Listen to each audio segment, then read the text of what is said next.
this is the rate per 100,000. Bexar County is actually higher than Texas, the South, and all of the United States in the rate of new infections in our population. And like I said, we are one of the lowest cities for PrEP uptake. And there was a dip in 2020. You all know what happened in 2020. Fewer people were getting diagnosed because they were not coming for testing. Then we saw an increase, and I think a lot of those initially were folks that didn't get diagnosed in 2020, but we're still seeing new infections. At least it's safe. This is still true in 2025. I only have the data for our organization. I don't have the data for the whole city, but we're still seeing this trend.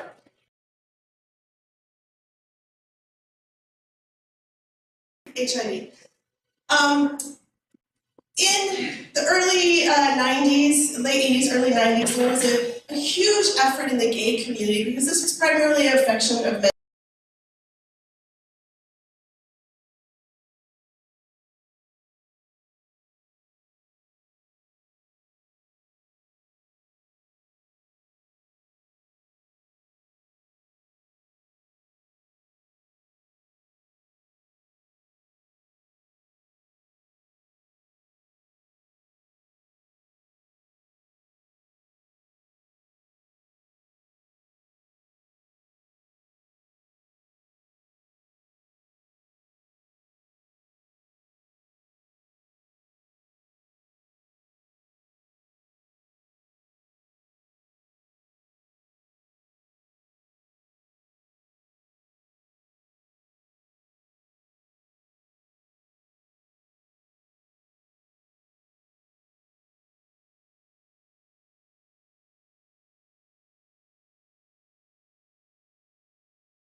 We are seeing many, many more young people, particularly people in the sort of 18 to 26-year-old age group. Now we go down to 13 here, most of those 13 to 20.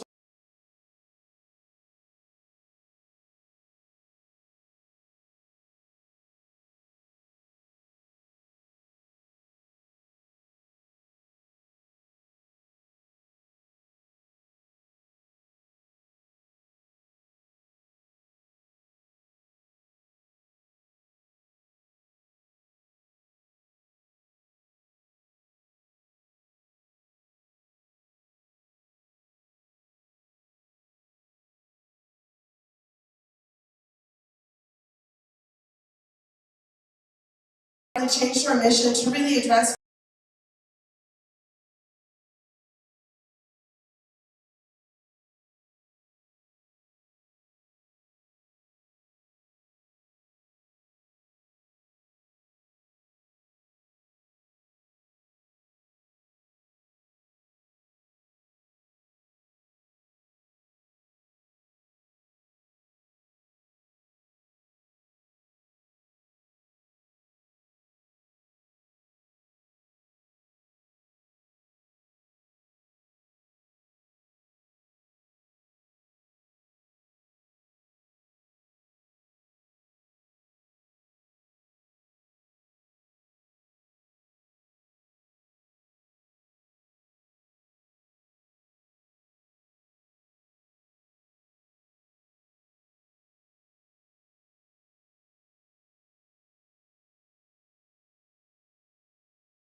for HIV.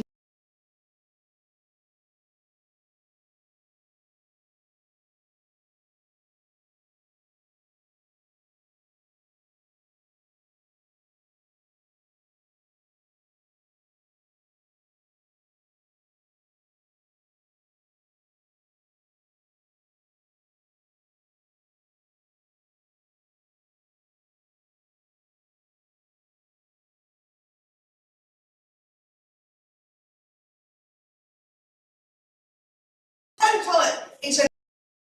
It's called You're the Cure. It's a program where we go to high schools, colleges. We also go to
if you were around in the 1980s, 1990s,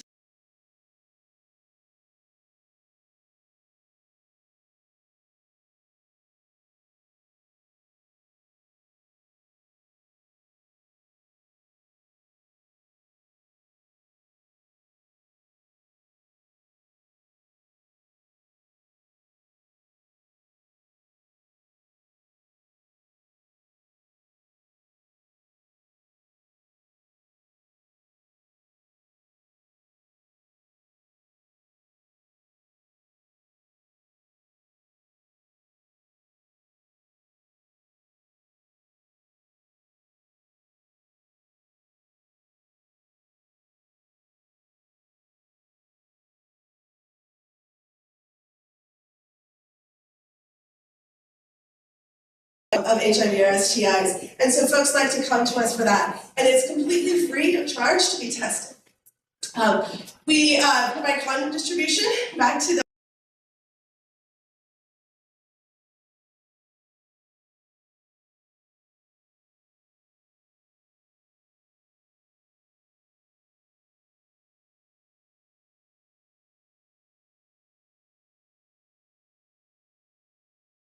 but we're excited to really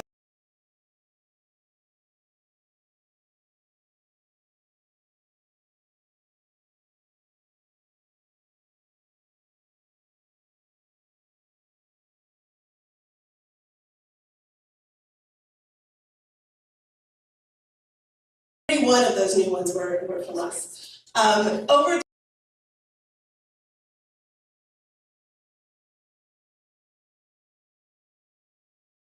extremely high rate of congenital syphilis. When a pregnant woman gets syphilis, very likely her fetus is going to have birth defects, may end up with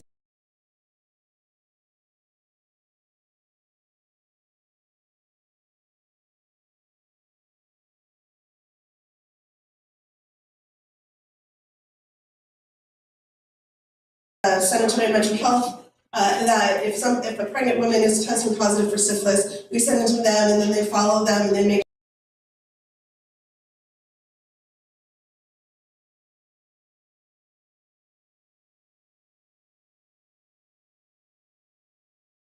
and making sure people are aware that they need to get tested is probably the most important thing that we do. And we did over 2,500 gonorrhea and chlamydia tests. I didn't put the positives there. There's a few hundred positives for those. We have a lot of chlamydia. Most of those are in women under the age of 24 or so. Next. All right, so I talked to you about how once you get HIV, we can do all these services for you. So early intervention services are when you're first diagnosed. We have people that are experts in getting you linked into care, making sure you have all the documentation in order that you need for all the other services, making sure that you get health insurance if you don't have health insurance, or enrolled in the public assistance programs that will cover the cost of the medication. A lot of people are afraid to get tested because they think, if I get this,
So we're not able to move them to a different program. So that's going to be a little tough, and then my staff are starting to make those calls today. And that lets me to a shout out to the staff, who are the ones that they do the work. I talk about it, I'm the one that gets to stand up here and brag, but it's really the staff, and some of them are here tonight, who do the hard work every single day. They have the conversation, asking somebody, how many people have you had sex with? What kind of sex are you having? You've had HIV, okay, do you need assistance with housing? Can you pay your bills? How are you feeling, emotionally, mentally? They're the ones that do all the work. So. And unfortunately today and tomorrow they're going to be starting to call 20 people to say that we can't help you with your rental assistance starting.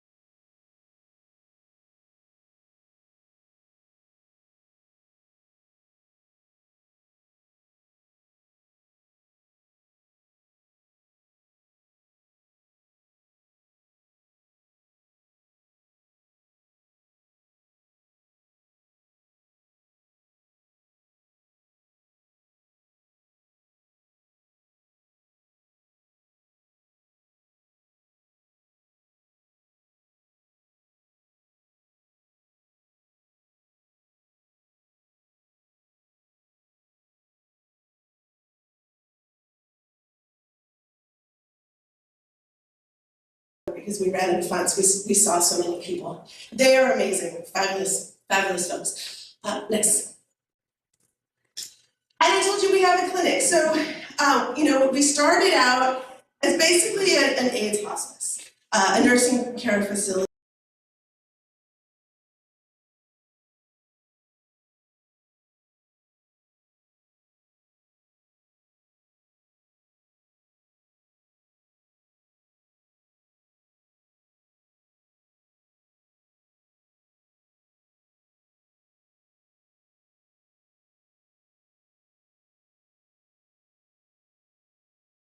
Housing arrangements for them, and they opened an outpatient clinic. So that outpatient clinic grew from when I started in 2020, we had about 125 patients. We now have over 700 patients. This includes people living with HIV, people that are receiving treatment for STIs. STI is usually a one-off. Sometimes the same person comes in.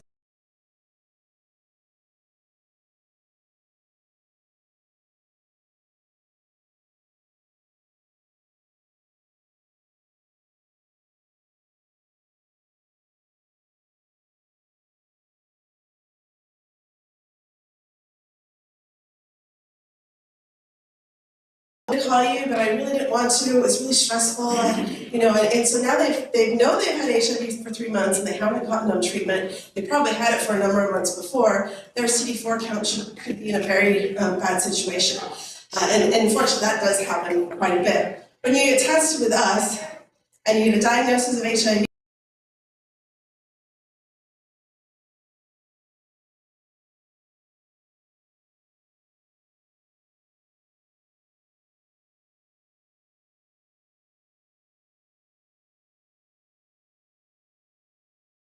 or once people are on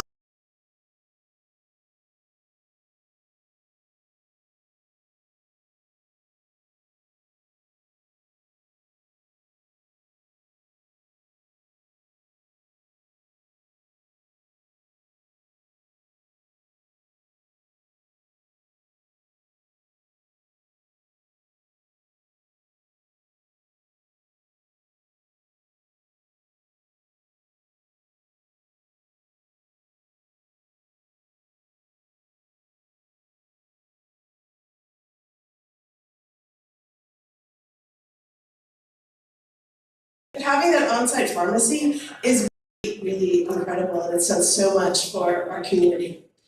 And then, now I'm going to just briefly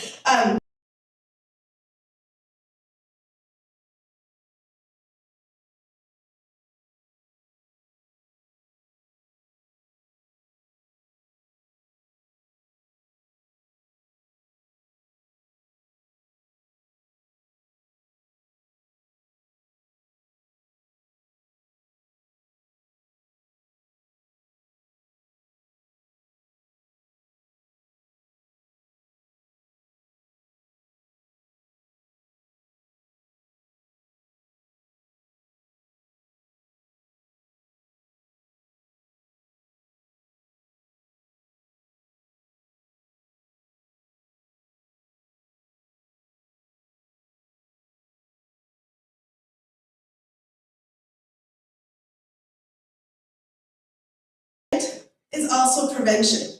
And this is so important because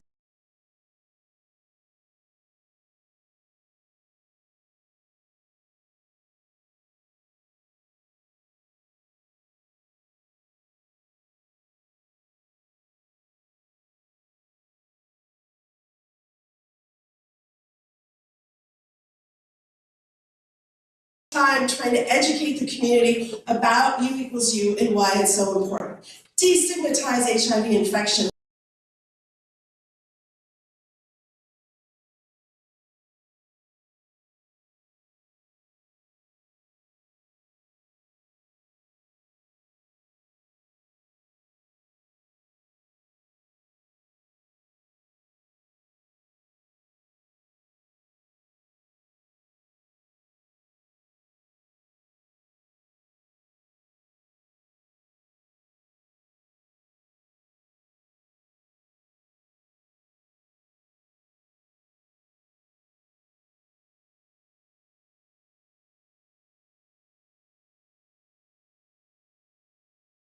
We have a slogan at SAFE that we have sex is healthy.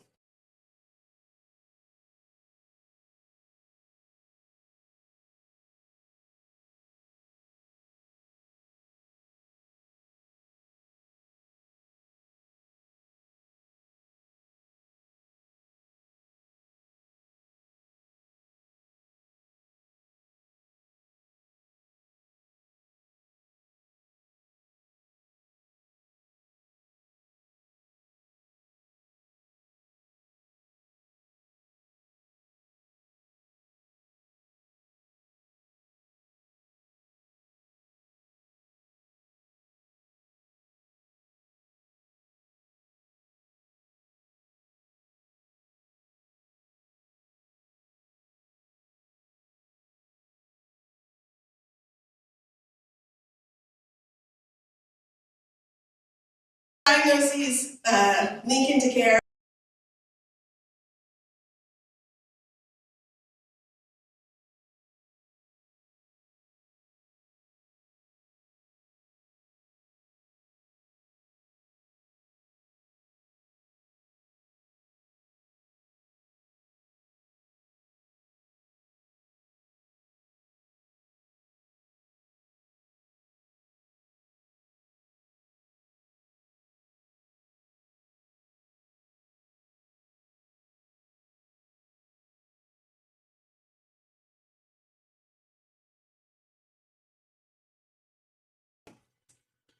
Okay, next slide.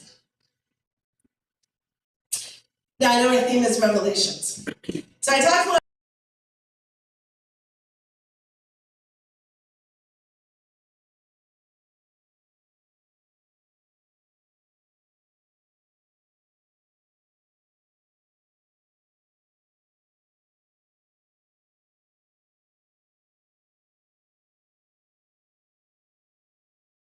within a few weeks.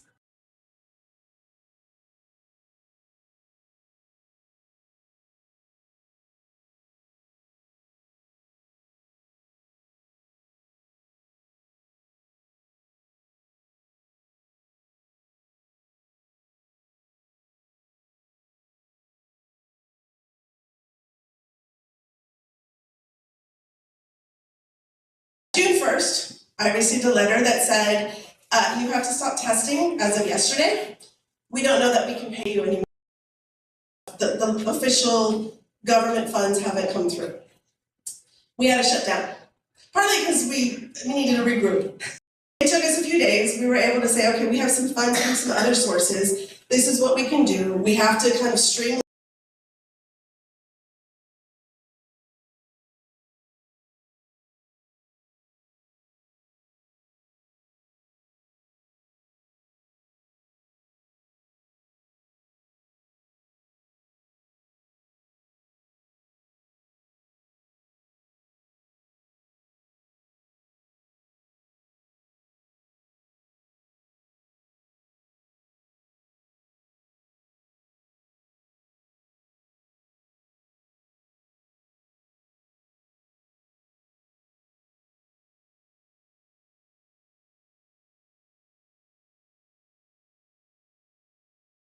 has been either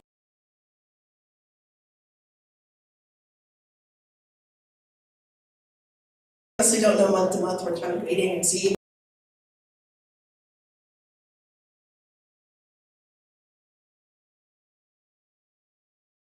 Get tested or not able to get treated.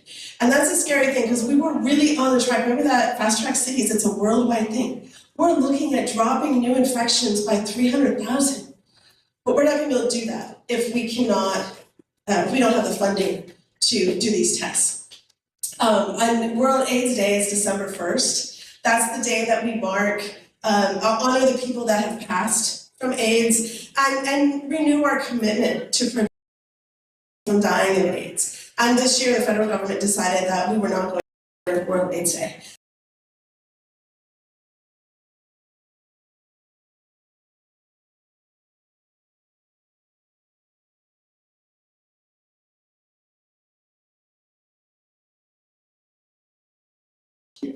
To make a difference, and that's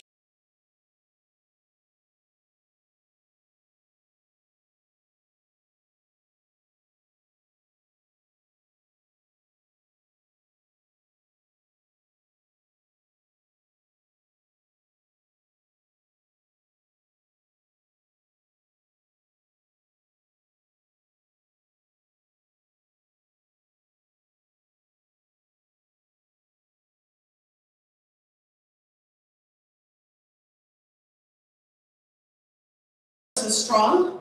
Our people are not going to be silent. We will make sure that we continue to fight for HIV, to prevent HIV. Do originally because it was, that was the gay dudes. The gay people, they're doing the bad things. That's, that.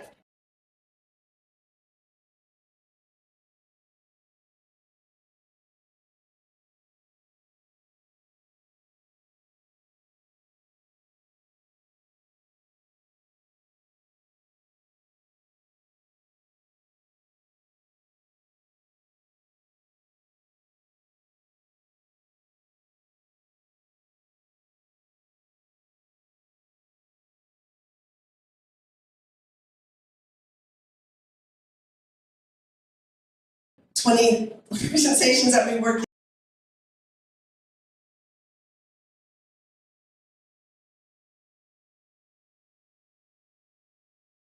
where we work together to promote health overall, promote LGBTQ support, making sure that we're all on the same page and stuff. But when we were struggling, we called our partners to help.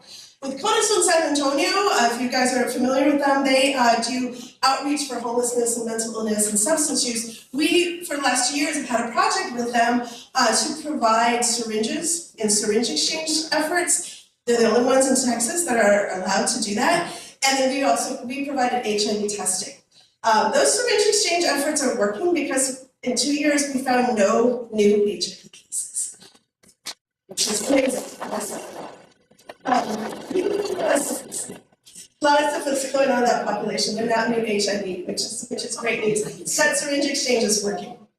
We work closely with the Pride Center, with VSCUs, with Thrive, with ARC, with BAIDS, with PFLAG, with the Chamber, and again, this is just a tiny portion of the organizations that we work with.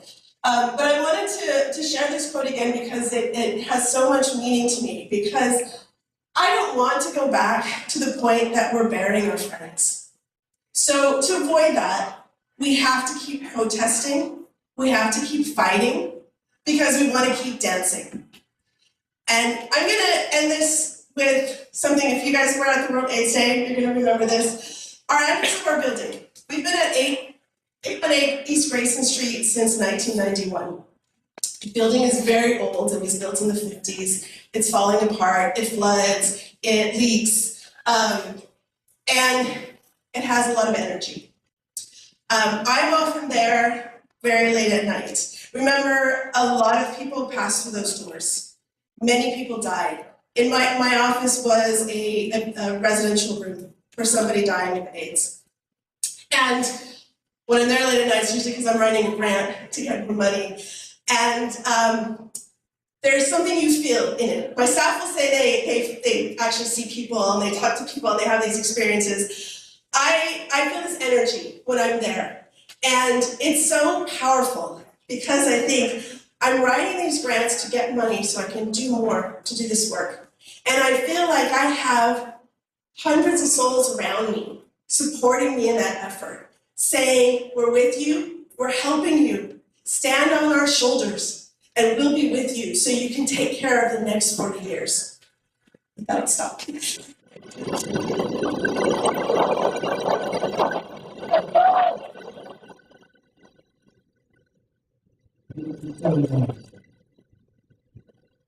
And we can't forget, if somebody has a question, you're more than welcome to ask them.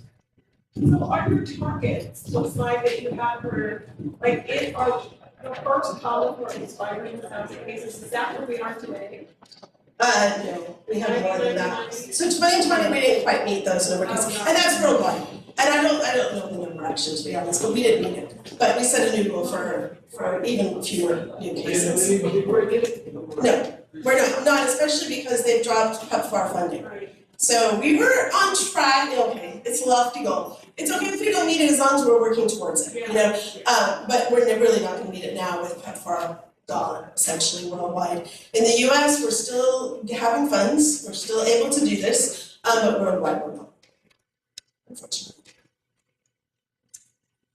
It's all about funding, yes. Yeah, I mean, there's only so much donations you can get. I mean, obviously, we're always asking people to donate, like you all are, you know, that effort. And we have wonderful donors and wonderful people in the support in their community and fabulous fundraisers that we have, but still, it's never enough.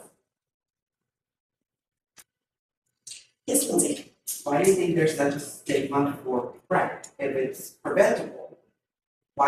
What's the stigma behind it, and why do you think that young people especially are afraid of it if it's turning them the population?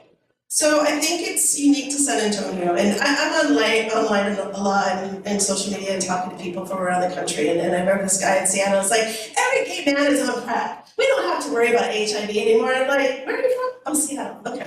And they're mostly white, they're mostly upper middle class, and they're on PrEP. San Antonio is a very different community. We have a lot of people of color. There's a lot of stigma in our communities, a lot of fear. Young people especially, if they are on their parents' insurance, they don't want their parents to know either that they're having sex or that they're gay. And again, PrEP is not just for gay men, it's for everybody. And women need to be on PrEP as well. But a lot of the marketing has been focused on men who have sex with men. So the assumption is if you're on PrEP, then you're gay, and you may not want to tell your family that. And the other thing is, the assumption is that, oh, you're having a lot of sex. You also don't want to tell your family that. Now, there's ways around that, but generally if a 22-year-old is on their parents' insurance, there's a lot more kind of steps to keep it more private. So that's one part. It's also just this, I have had people tell me, well, I don't really have a lot of sex. I just go out once in a while, so I don't really need it. But you know, it only takes one time, and people aren't using condoms. And so there's just this thought that I don't really need it, and so I'm not going to do it. And then we still have a lot of stigma just about testing in general. You're a researcher. Our community is not only known for what you just talked about, high numbers of people without using PrEP, but we have the highest numbers of family violence cases. We have the highest numbers of DWIs in the whole state of Texas, some would even say the country. Is there any correlations in the way of reckless behaviors for our community? So I don't know of any correlation because I haven't looked at those data. I also don't want to use it to reckless. I know we feel that often. People choosing not to use condoms, people choosing not to use PrEP, but we really do not want to stigmatize that. It's a choice you've made, and sometimes it's an oops moment, sometimes it's I just don't want to do this, and so we're going to focus on what we can do to make it a positive thing. But I do think change the behaviors. Right, but we're trying to change the behavior, so that's when they come to us, we talk about it. Well, maybe you're going to go out to the bar and get drunk. You know you are, because you like to do that, and it's fun. Okay, let's make sure that you don't have to worry about not having a condom because you're on PrEP. Now, there's also STIs are a concern. Those are a little bit more manageable. we can treat them easily. HIV, you have to be on medication for the rest of your life. So by bringing them in to us to talk to them about it, we're not saying don't do those things. What we're doing is saying, let's get you on PrEP so you don't have to worry about that. So that's how we tie it in together. I haven't seen any data to put it all together, but it makes sense. If you're going out to the bar and you're getting drunk, you're making choices. That happens. We don't want you to drive, so Uber, walk, go with your friends. Domestic violence is a whole another issue, and again, I don't have data to tie that together. But domestic violence, when we talk about domestic violence, and that's not my expertise at all, but we are always talking about men and women. Domestic violence in the male community is very high, and I don't know what it is in the lesbian community, but I know we talked about it a lot in the gay community. It's very high, and there's so much stigma associated with it that people do not want to come forward to talk about it and address it. So it wouldn't surprise me if that got tied as well. I mean, that's not my expertise, so I won't try to talk too much about that, but somebody else in the question? Yes, sir? I was just wondering if there were people who were against vaccinations, anti-vaccine people. So there are a lot of anti-vaxxers. Yeah, I think we hear the same argument. So PrEP isn't a vaccine, but we can kind of think of it like a vaccine. There's people like, I don't want to put those things in my body. Just like they say, I don't want to put vaccines in my body. I don't trust the government. I don't trust what's going on. Like, well, but if you get HIV, you're going to have to take medication for the rest of your life. So you can go on PrEP for a few years now while you're young and out and about and having fun, or you can stay on HIV medication for the rest of your life. I actually used to work in vaccines. I worked in immunizations in Texas for 10 years and worked in anti-vax policy, or trying to overcome anti-vax sentiment. So I am familiar with that a lot. I would say that there's some similarities in there. A little bit different. We saw a little bit with the Mpox when that came out a few years ago. We had Mpox vaccine. We had a lot of older folks, especially, who were like, I'm getting vaccinated for Mpox. I don't really need it, but I'm going to get it because this is really important and I lived through HIV years. But the younger folks were like, I don't need it. I don't want to put that in my body. But they'll do other things, you know. So there's definitely support.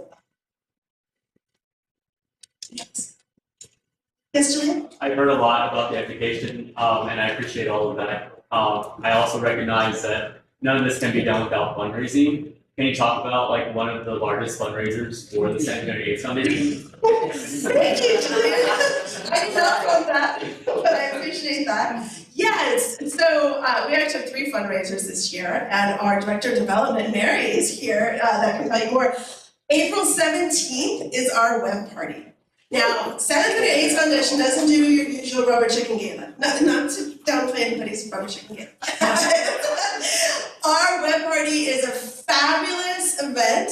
It's known as the event in the gay community, but obviously it's open for everybody. It's this year's theme is called those of you guys that are not familiar with web, every year is a new theme. This year is the Sunset Strip Golden Age.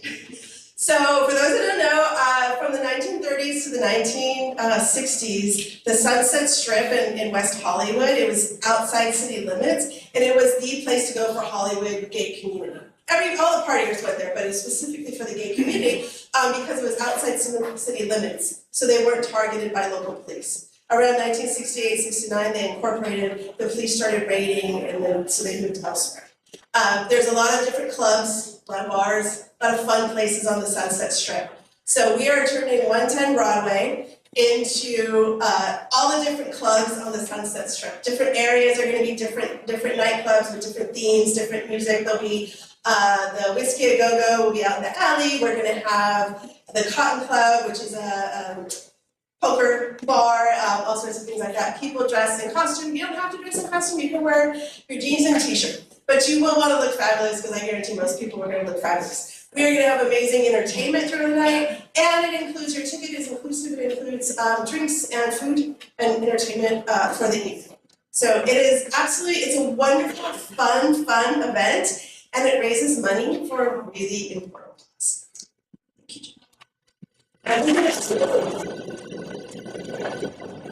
you. It was amazing. She's ready to run down. All of energy, I love it. No, please, round of applause for our brother, big sister, and say it's amazing. These things are always overlooked. It's easy to forget about what you guys are doing, but it's unforgettable work that you guys have put in. So thank you so much. Everybody, thank you all for coming out. Again, our sponsors, Hard Rock Cafe, Community First, Health Plan. Thank you so much. Please hang around for a little bit. You're more than welcome to network. Ask a few more questions, things that may have popped up while you were sitting, that aha moment. Again, thank you so much. If you are heading out, please drive home safe. You have drink tickets, use them up, and then get home safe. Thank you so much. Have a good evening. We appreciate you for being a part of this Dream Week event in DreamHour.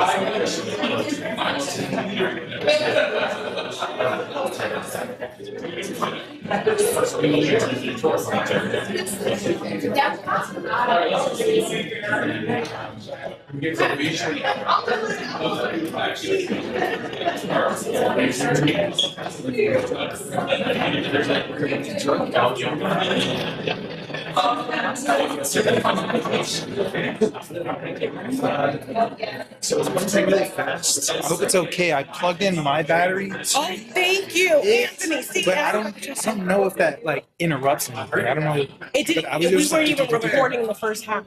Oh, really? I know. I mean, we weren't even live streaming the first half. I know. I pressed the start and it started recording and not live streaming. I know. But thank you so much for this. Yeah, I know. I was like, well, we're just gonna make it work. Good. I was just like, oh, what do I do? Thank you. Supporting.